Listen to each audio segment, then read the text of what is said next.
I am so excited to speak with you both about emancipation. Will, I'll start with you first.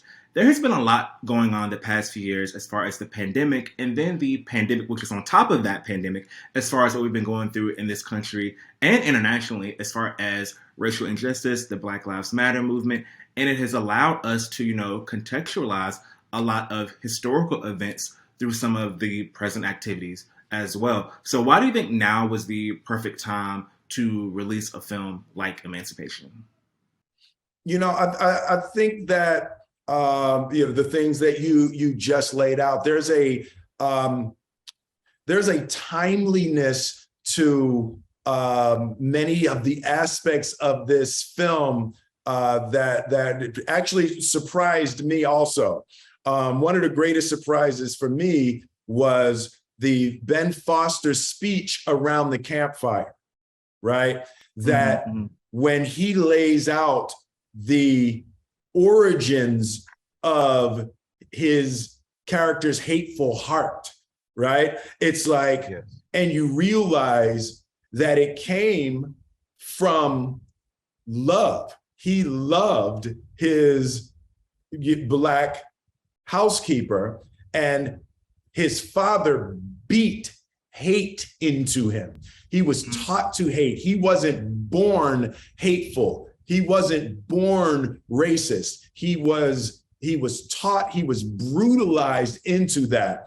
And, that speech that Ben gives, we're depicting it in 1863, but that could easily be, 1963 or 2023, so I think that in terms of this film and where it can be current and where it can be helpful is in the timelessness of the issues. It's not just Black history, it's American history, it's world history, it depicts the human condition and does such a beautiful job of illustrating the collisions between fear and greed and the ultimate flowers of hate that come from those concepts, while, and this is the brilliant work that Antoine did,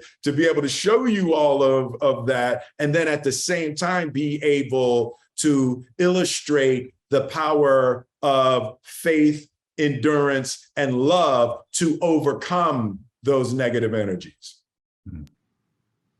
And Antoine, my second question is for you. Between signing on from the project, filming it, and now about to release the film, what are some things that, one, you may have learned about this history, and two, what did you learn about this type of historical filmmaking overall that you may not have realized when you first embarked on this journey in making the film?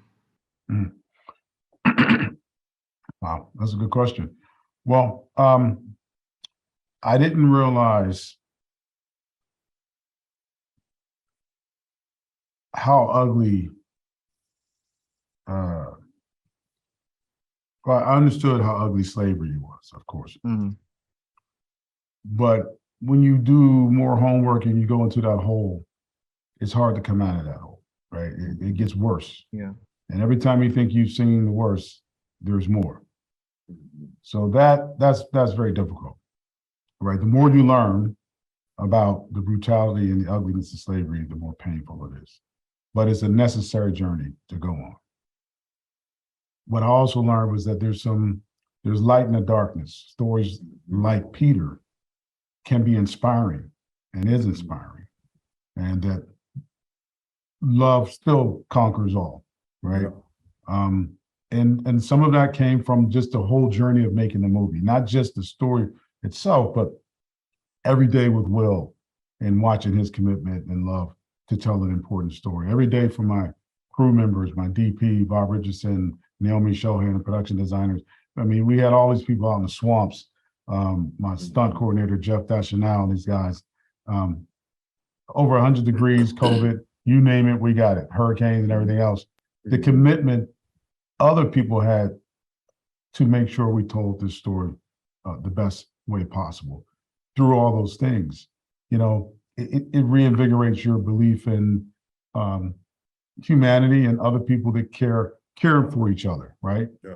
It's important to be reminded to go on the set and have a big grip, with the shorts on, come up to me with tears in his eyes and tell me he's going to do everything it takes to get this film done, after he's lost his home in a hurricane.